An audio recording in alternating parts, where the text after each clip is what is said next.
Fort Hood. It's a U.S. Army installation near Killeen, Texas, and that's about 3 hours from Austin. The locals call it the Great Place, and our guest today, retired Lieutenant Colonel Olivia Nunn, is eager to show you the ropes of her old stomping grounds. I'm Kimber Hill, the Duty Station Download host. Let's dive into this episode and find out what's so great about Fort Hood. This is the Duty Station, download across the nation. This is the Duty Station, download it, download it. This is the Duty Station, download it. Welcome back to the Duty Station Download, where we give you the 411 on the best that your next duty station has to offer. Today, we're joined by Olivia Nunn, retired Lieutenant Colonel who just retired today in the U.S. Army, and she is the host of the Soldier for Life podcast, which shares information about education, employment, and health and wellness resources available to soldiers, veterans, and their families. Before becoming the Director of Communications at U.S. Army Soldier for Life, Olivia worked in Army Public Affairs at the Pentagon and West Point. Her military career began as a chemical officer in Texas, and she has had several long-term duty station assignments. Today, we're going to be talking to Olivia about her experience at Fort Hood in Killeen, Texas. So welcome, Olivia. Thanks for being on our show today. Thank you so very much. Appreciate the chance to be here and talk about one of my favorite duty assignments because I was there for a very long time. The reason why we have this show, the purpose of this show is to help people understand the good and have a different perception of what may be considered negative at their upcoming duty station, right? You get orders. Maybe it's the station that you wanted. Maybe it's the station that was at the bottom of your list. But either way, you're going. And we've got to overcome that initial impression and really foresee what the good could be at this duty station. So I'm going to chat with you about Fort Hood. You spent a long time there. How many years were you at that location? 10 years. Yeah, so you're more or less an expert on Fort Hood. So what was your first impression when you found out you were going to be stationed there? Actually was excited because originally I was supposed to go to Fort Bragg. And then I found out I was going to Fort Hood, and I don't know what it was about me going to Fort Bragg that I was not excited about. I think it was because I really didn't want to jump out of planes. And I'm not a runner. And I think the whole thing about me having to run, it scared the crap out of me. And so when they're like, hey, you're not going to Bragg, you're going to Hood, I was like, yes. I don't know, something about tanks just excited me, even though I couldn't be on a tank because I was not a part of the Army at that time where women could be on tanks. I don't know, something about being around tanks just excited me. So I drive to Fort Hood, and everyone kept telling me Fort Hood stinks. It's in the middle of nowhere. It sucks. And I was like, it can't be worse than my officer basic, which was Fort Leonard Wood, which is nicknamed Fort Lost in the Woods. I was like, it can't be bad as this. So rolling into Fort Hood at the time, and it was Killeen, Texas. I thought I hit the Mecca. Like, to me, it was Metro. I was like, I saw these big lights and these shopping centers. I'm like, I hit jackpot. I loved it from the moment I rolled in on the first night of my duty assignment. Like, I was in love. I was super excited. That's great. So when you saw the restaurants and the movie theater and all of that great stuff, you're like, this is way better than Bragg. Way better. I was like, I've scored. Like, the Army finally gave me something amazing. They delivered. Yes. I was like, woohoo. But yeah, I fell in love the moment that I showed up at Fort Hood. And I think, honestly, I think that is probably the first piece of advice is that you need to come to your duty assignment with a great attitude. And I think when you show up with a great attitude, I think that sets the stage for how you're going to like the place. And I think by doing that, I just looked with my duty assignment with eyes wide open. And I just love that place so much. But yeah, really Fort Hood, I just had a lot of fun. There was not one thing that I didn't like about Fort Hood. I think part of it was I grew up in Washington State, and it tends to rain there a lot. So I was super excited that it was 10 months of the year was super sunny and hot. I was super excited about that. But yeah, there wasn't, I don't think, the only thing I couldn't do at Fort Hood was snow ski. But I was I don't like the cold anyways, so I didn't feel like I was missing anything. Well, I've also heard if you're stationed in a super hot place, it can be very fun to take vacations somewhere where it's cold. So maybe that gave you something to look forward to, or our listener would give you something to look forward to. You can vacation in Maine, vacation in Washington to escape the heat. Well, so what changed for you when you got there? When you first, so we talked about your first impression, but when you were really planted there and starting to spread your wings, what did you learn about the area? So, when I was a young lieutenant, so it's not like I had a whole lot of expendable cash. But what I did like about it is that I spent a lot of time in the field. I was super impressed with the local area. In fact, the pizza delivery guys knew how to deliver pizza. In fact, you gave them a 10-digit grid. They knew how to deliver pizza to you into the field. Like it was so amazing to me. Like, now you've got apps, right? Like Uber and Uber Eats and like however many other apps around here. And you have to give them like literally like turn left here, turn right here. Here's my address, and give them all these like crazy directions when they still can't find your place. But these guys, I can literally give them a 10-digit grid and they will find me in the middle of the night too, with blackout. I remember ordering pizza one night and I said, hey, I'm not supposed to be ordering pizza. You got to deliver it to me. And they delivered pizza blackout ops too, with their lights on. I mean, how amazing is that? Right? That's incredible. Right? In the middle of the night. How cool is that? So, I think Fort Hood just delivered a lot in terms of camaraderie. It's a huge installation. So you're going to make friends at every echelon in terms of rank. There's family. And then I spent a lot of time south, which is Austin. Austin takes about an hour. And because Austin is home of University of Texas, and they block off 6th Street. So, you felt like you still need a little bit of the college drinking life, you can go down and do that. They block off 6th Street every Friday and Saturday night. So if you feel like you need to go back to the college drinking life, you can kind of go do that. So that's a lot of fun. And on-post housing was pretty good for the family, especially for the enlisted family. And there's so many communities there that, especially if you have family with kids, there's like blocks that get together. So I just felt like, now when I lived there originally, I didn't have kids, so I really didn't get tied in from that aspect. But a lot of my soldiers that had kids, they felt that they were really tied in with their family. So I just felt like it was I thought was aptly titled The Great Place. It really certainly sounds great. So it's catering to all lifestyles, that single college life experience, and then also the family life as well. I know when we spoke earlier, you had mentioned like Lake Belton, hiking, mountain biking, all of those things as great family to do options. Do you have any more to add on stuff to do in the area? And particularly what did you do to have fun and outside of your daily ops? So I got into triathlon. So if you are into triathlon, it's actually, I learned getting into triathlon in Texas. Because of the weather, you pretty much can do triathlon almost year round. So if you have ever thought about getting into it, that is the state to learn to get into. Because you can train there, especially in the Austin area, there are hills. So that is a great way to learn to tackle that sport. And because of the number of lakes and, pools and things that you can get into, because that is the toughest part of the sport, that's a great place. If you don't want to do that, but you want to get into mountain biking, Texas is probably one of the most technical places to learn how to mountain bike. I didn't know that. And I tried to learn how to mountain bike. Probably the most disastrous thing I've ever did. Came back off the course very bloody, very, very bloody and broken and bruised. But I learned that the hard way, but I think that's a lot of fun. Because I'm kind of the aspect of Texas is everything is about being big. And so I literally learned to go big or go home.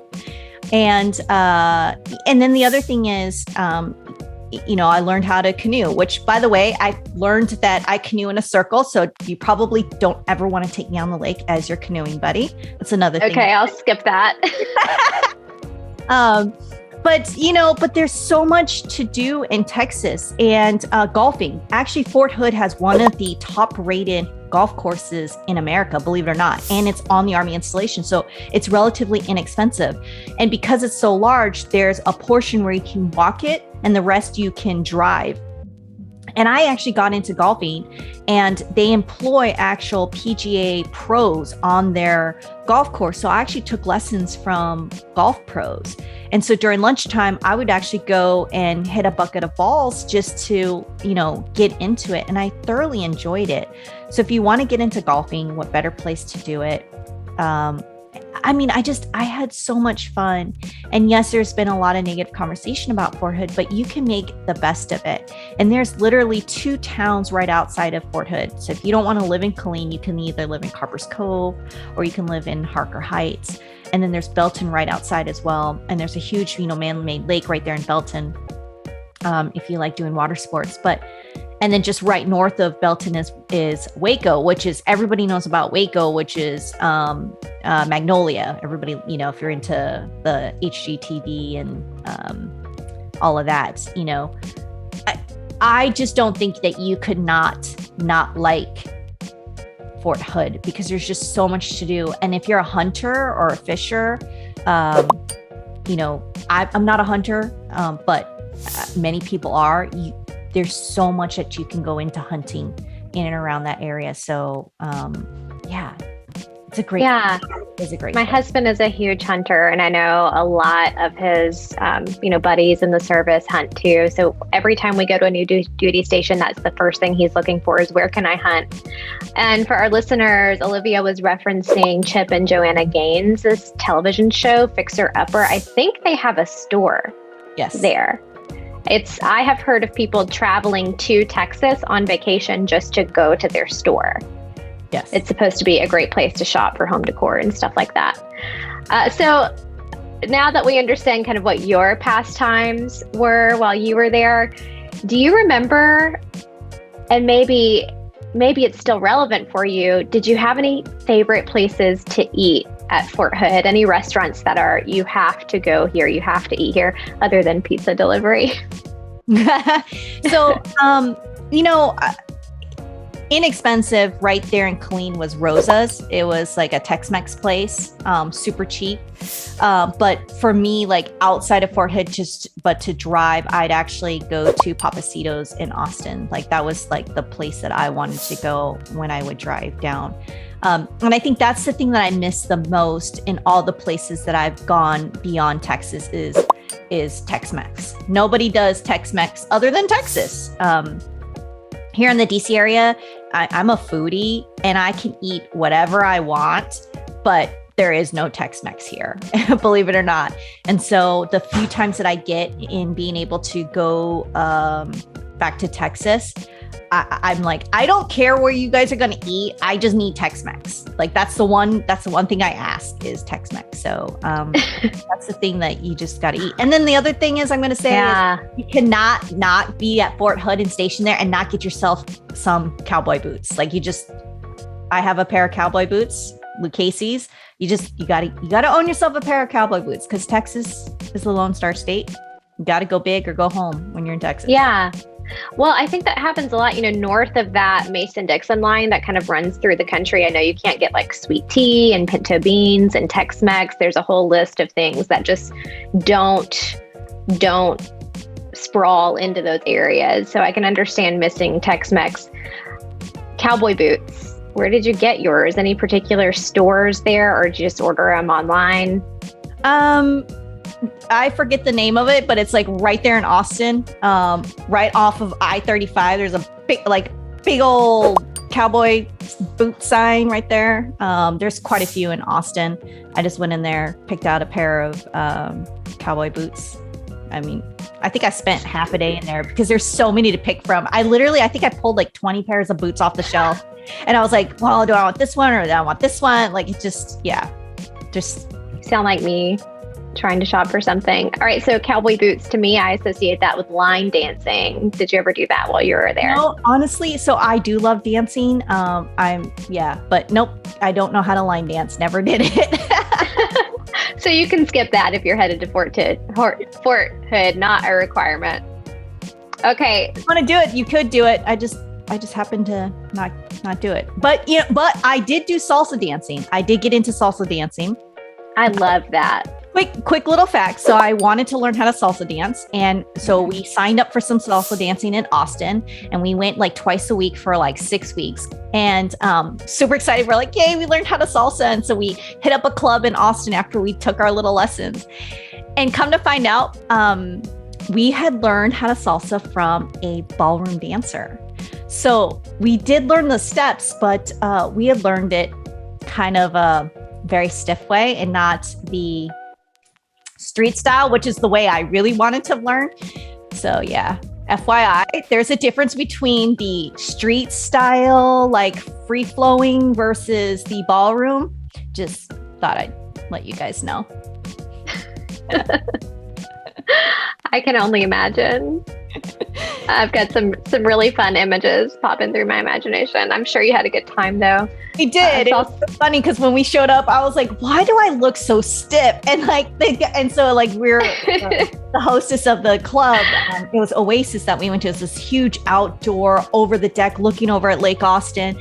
And I was like, why do I feel like I'm so stiff? And I look so like rigid compared to like all these beautiful like women and they're dancing. And he's like, well, you got the steps down. He's like, did you take lessons? I said, yeah. And he's like, where'd you take lessons? And I told him, he's like, oh, I know him. He's like, he took lessons from a ballroom dancer. I said, I did?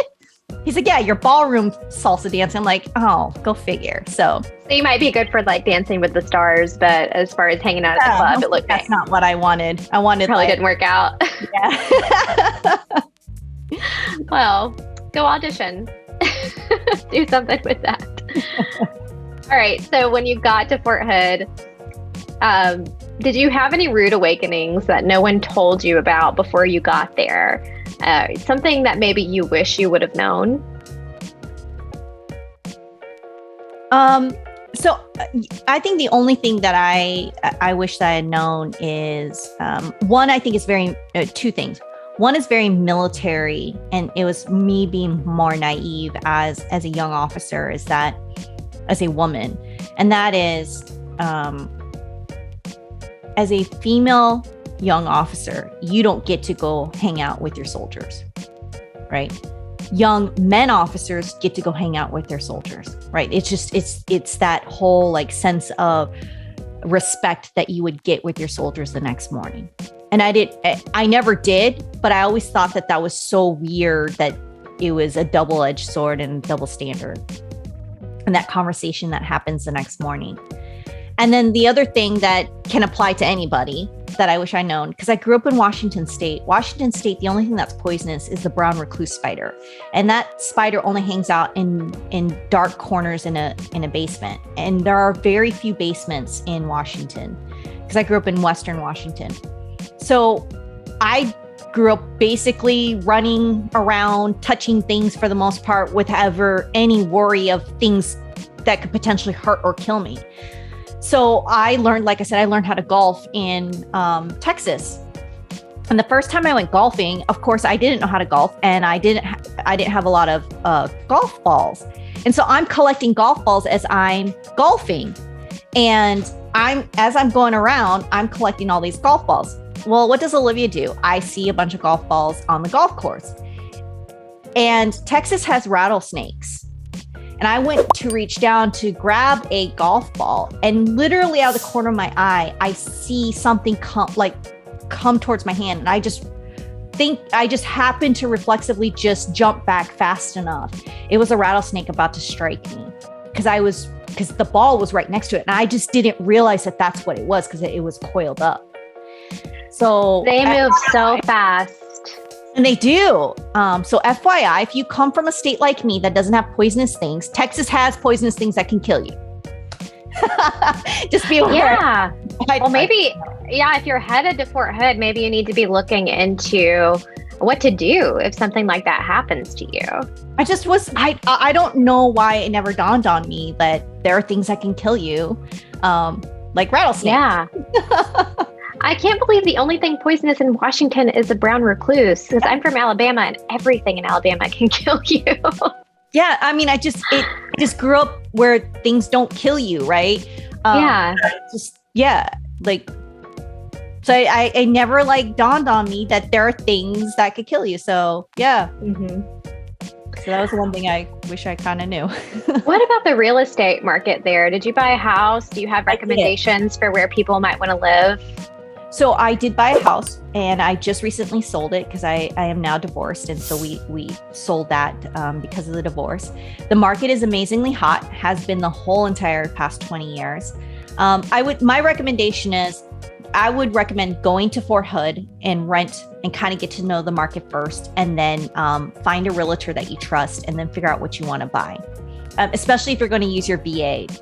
The reason why is you've got to use your VA and live in it in order to turn around and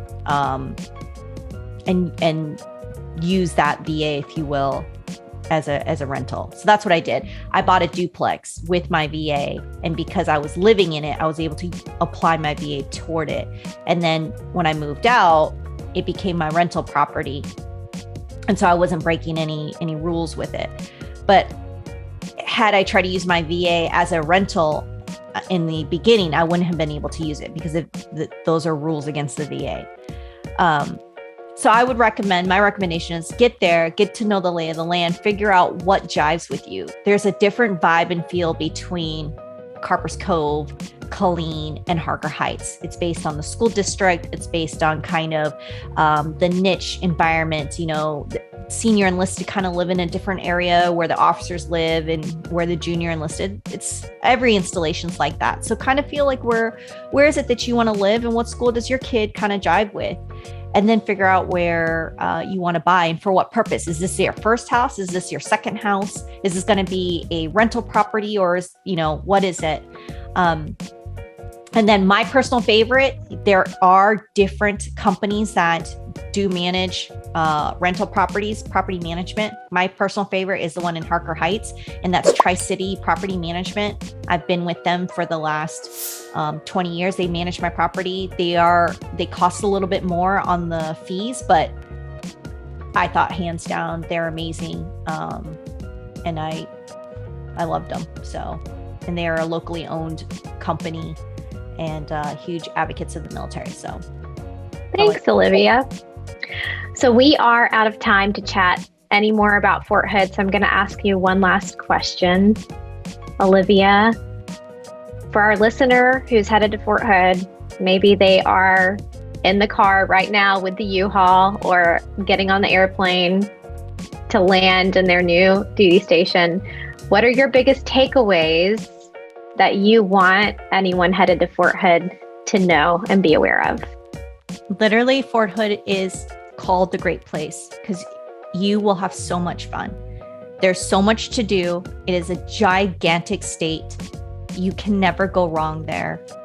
It's a great family place. It's a great duty assignment. Make the most of it. Yes, it's got a bad rap, but again, it's a mindset. Literally, it was 10 years of my life. I walked away as a changed leader, and Texas has a huge piece of my heart and always will.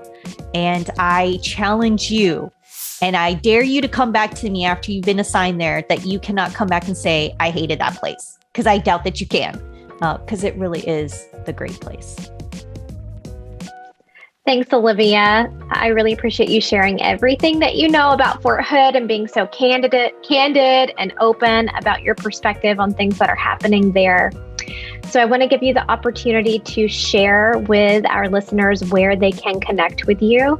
LinkedIn, email, Facebook, website. Please go ahead and share that now.